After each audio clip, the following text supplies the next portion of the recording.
Hello guys, अस्सलाम वालेकुम। मेरा नाम है फैजल खान और मैं आया हूँ इंदौर के जू में।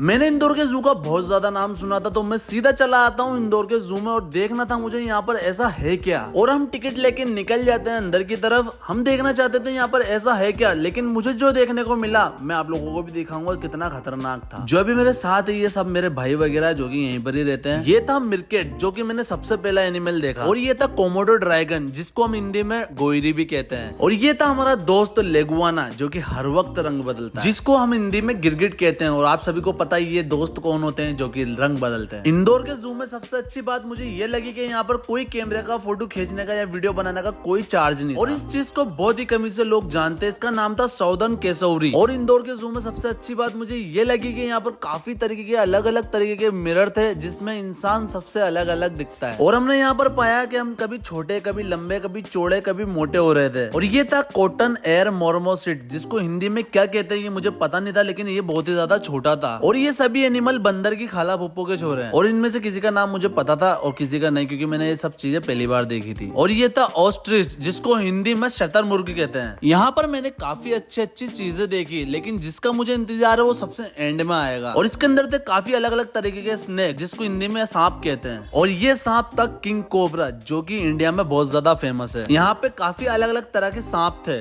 ये सांप था बर्मिस पाइथन, जो कि व्हाइट कलर का था। और ये था रेड सैंड बोआ, जिसको हमारे यहाँ पर दो मुंह की चकलोंड भी कहा जाता है। और इंडिया में सबसे ज्यादा देखे जाने वाला स्नेक ब्लैक कोबरा। और यहाँ पर कुछ ऐसे सांप भी थे जिनका नाम मुझे पता नहीं था। और यहाँ के जू में मैंने काफी डिफरेंट तरीके के सांप देखे, जो कि मेरा फर्स्ट एक्सपीरियंस था, जो कि सिर्फ मैंने डिस्कवरी में देखे थे। लेकिन बस मुझे एक चीज सबसे बुरी लगी कि यहाँ पर काम धंधे के टाइम पर सारे सांप सोए हुए थे। और यहाँ पर सबसे एंटिक चीज मुझे ये लगी कि यहाँ पर काफी सारे और काफी बड़ी बड़ी साइज के घड़ियाल थे। और ये था व्हाइट कलर का मोर, जो कि हमारा राष्ट्रीय पक्षी, जो कि बहुत प्यारा लग रहा था। और यहाँ पर काफी सारे हिरन भी थे। जी का चिड़ियाघर है माँ।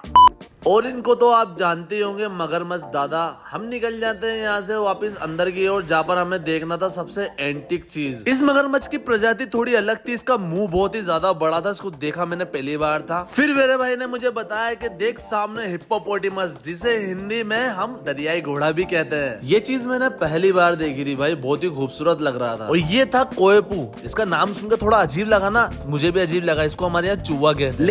लेकिन इंदौर के जू में मुझे जो चीज देखनी थी वो मुझे मिल नहीं रही थी। यहाँ का जू काफी बड़ा है और यहाँ पर साफ सफाई भी काफी अच्छी थी। और यहाँ पर बहुत अच्छा लग रहा था मुझे घूमकर। फिर तुम्हारा भाई देखता है सामने कौन है, मेरे शेर। ये हमारे काफी करीब था और शेर को यहाँ पर पहरेदारी के लिए रखा हुआ था। एंड फाइनली तुम्हारे भाई को जिस चीज का बेसब्री से इंतजार था वो मेरे सामने था, व्हाइट टाइगर। यहाँ पर कम से भी कम 4 से 5 तरीके के टाइगर थे, जो कि सब अलग अलग थे। इन महारानी को तो आप जानते ही होंगे, इनको आप ही क्या, इनको पूरा देश जानता है। एंड फाइनली मेरी मनपसंद चीज देखने के बाद हम निकल जाते हैं भालू देखने, जिसे हम बोलते हैं बियर। लेकिन सबके सब साले सो रहे थे। हमने सारे एनिमल देख लिए तो, और ये सब चीजें देखने के बाद हम निकल जाते हैं अमेरिका की एक ऐसी चीज देखने के लिए जिसको सभी देखने के लिए बेताब रहते हैं। यहाँ पर टोटली पैरट रखे हुए थे, अमेरिकन पैरट। इन पक्षियों के लिए यहाँ पर सबसे अलग एरिया बनाया हुआ है, जो कि यहाँ पर पूरा ओपन रहता है। यहाँ पर काफी अलग अलग तरीके के पैरट थे, जिनका कलर बहुत ही अलग था। इसके अंदर आने के बाद आपको बिल्कुल जंगल वाला फील आएगा, जैसे कि आप जंगल के अंदर घूम रहे हो। और फिर हमें देखने को मिलता है इग्वाना, और फिर हम हमारे हाथ पे बिठाते एक पैरट। यहाँ पर ये पैरट बहुत ही प्यारा था, जो कि व्हाइट कलर का था। यहाँ पर आप सभी पक्षियों को या किसी भी जानवर को अपने हाथ में ले सकते हो, जैसे कि मैंने इग्वाना को लिया था। और ये था अमेरिकी पैरट, जो कि अपने साथी के साथ फाइट कर रहा था। फिर मैंने अमेरिकी पैरट को मेरे हाथ पे बिठाया, जो कि मेरे कपड़े और मेरे बटन वगैरह खा रहा था। मुझे इससे बहुत ही ज्यादा डर लग रहा था, मेरे भाई की टी शर्ट तक खा गया था। और हाँ, इसकी एंट्री फीस अलग रहती है 30 रुपए, तो ये चीज ध्यान रखना। और हम फाइनली यहाँ से निकल जाते हैं, क्योंकि हमने पूरा जू घूम लिया था। और जहाँ से मैं निकल रहा हूँ भाई, फिलहाल ये था पक्षियों का एरिया, और ये पूरा जू था। यहाँ से मैं निकल चुका हूँ, जिसको मैंने आपको स्टार्टिंग में भी दिखाया था। आई होप आपको ये व्लॉग अच्छा लगा होगा। इंदौर की जू की आपको मैंने एक एक चीज दिखाई। ऐसे अगर आप लोगों को और भी व्लॉग देखने हैं मेरे, तो तुम्हारे भाई को सपोर्ट करो, लाइक कमेंट शेयर सब्सक्राइब जरूर करें।